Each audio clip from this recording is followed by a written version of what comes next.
विपक्ष में रहने का मतलब ये नहीं है कि बेहतरीन काम को भी नकारा जाए।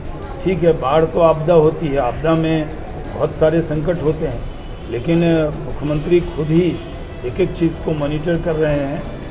तेजस्वी जी विपक्ष के नेता हैं, तो उनके मुख से तो सिर्फ कमियां ही बयान होगी, वही वो अपनी जिम्मेदारी समझते हैं। बिहार सरकार के मंत्री शहनवाज हुसैन, पाटलिपुत्र इंडस्ट्रियल एरिया उपेंद्र महारथी शिल्प अनुसंधान संस्थान पहुंचे हैं। बता दें कि शहनवाज हुसैन यहाँ पर पुरानी जो चीज़ें हैं, मधुबनी पेंटिंग हो गई और जो पुरानी चीज़ें हैं जो इस जगह पे रखा हुआ है उसका निरीक्षण किया और मीडिया से बात करते हुए कहा कि बिहार में उद्योग को कैसे बढ़ावा दिया जाए, युवाओं को कैसे रोजगार दिया जाए, इसको लेकर के हम लगातार काम कर रहे हैं। और साथ में आरसीपी सिंह का उन्होंने नाम लिया, जिस तरह से आरसीपी सिंह अपने एमपी फंड का 35 करोड़ जो रुपया है वो पूरी तरीके से बिहार के उद्योग में दे दिया है, उसको लेकर के उन्होंने उनकी प्रशंसा की। और साथ में नेता प्रतिपक्ष तेजस्वी यादव पर हमला किया।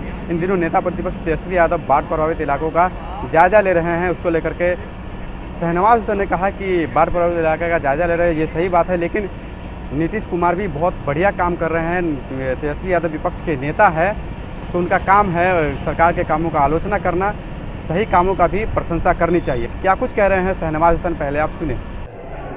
यहाँ पर हम बिहार की कला, कल्चर, संस्कृति, यहाँ की मधुबनी पेंटिंग, मंजूसा पेंटिंग, टिकली पेंटिंग, यहाँ की हर तरह की कला को पूरी तरह से प्रिकोर करके हम रख रहे हैं, उसका ध्यान रख रहे हैं। यहाँ पर माननीय मुख्यमंत्री जी की बहुत मदद रही है।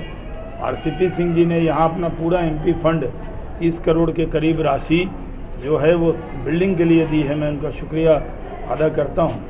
जितने जनप्रतिनिधि हैं उनको एक बार आकर उपेंद्र महारथी संस्थान को जरूर देखना चाहिए। जो भी फॉरेन डिग्नेटरीज या जो बड़े लोग आते हैं ऐसे, वो हमारे म्यूजियम में जाते हैं, हम उनको उपेंद्र महारथी संस्थान भी दिखाएंगे। इसका नाम कैसे ऊंचा हो, इस पर काम करेंगे।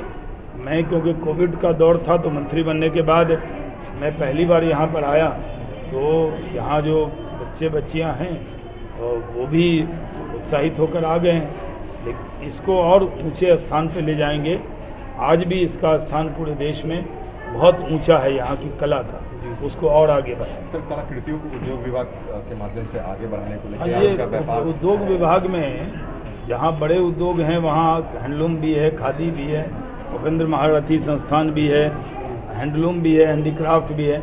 लोगों को लगता है उद्योग मंत्री का मतलब सिर्फ बड़ी बड़ी फैक्ट्री नहीं है। गरीबों के लिए भी जीविका दीदी से लेके गरीब बुनकर जो एकदम गरीब होते हैं, समाज के अंतिम पायदान पे, उसकी भी चिंता नीतीश कुमार जी के नेतृत्व में हमारी सरकार कर रही है। सर, एक सवाल है सर, तेजस्वी जी बाढ़ का निरीक्षण करने के लिए नहीं कर रहे, राजनीति कर रहे हैं, कह रहे हैं कि चलिए अच्छा है, वो अच्छे से घूमें। हर जनप्रतिनिधि को जाना चाहिए, देखना चाहिए। ऐसे कभी आपने उनके मुख से कोई अच्छे काम की प्रशंसा सुनी? विपक्ष में रहने का मतलब ये नहीं है कि बेहतरीन काम को भी नकारा जाए। ठीक है, बाढ़ तो आपदा होती है, आपदा में बहुत सारे संकट होते हैं, लेकिन मुख्यमंत्री खुद ही एक एक चीज़ को मॉनिटर कर रहे हैं। और जो गरीब लोग हैं, जो बाढ़ पीड़ित हैं, उनके लिए खाने का इंतज़ाम, उनको अनाज देने का काम, उनको शेल्टर देने का काम, उनको बाढ़ से निकालने का काम बहुत बेहतरीन तरीके से बिहार सरकार कर रही है। तेजस्वी जी विपक्ष के नेता हैं, तो उनके मुख से तो सिर्फ कमियां ही बयान होगी, वही वो अपनी जिम्मेदारी समझते हैं। तो सुना आपने शहनवाज हुसैन के बातों को, जिन्होंने शिल्प संसाधनों के सामान का जो है जायजा लिया और उसके बाद तेजस्वी यादव पर हमला किया कि विपक्ष के नेता हैं तो कुछ जो अच्छे काम है बिहार के उसकी भी प्रशंसा तेजस्वी यादव को करनी चाहिए। तो आपको तमाम ऐसी खबरों से लगातार अपडेट रखेंगे। इस खबर में इतना ही, तब तक के लिए नमस्कार।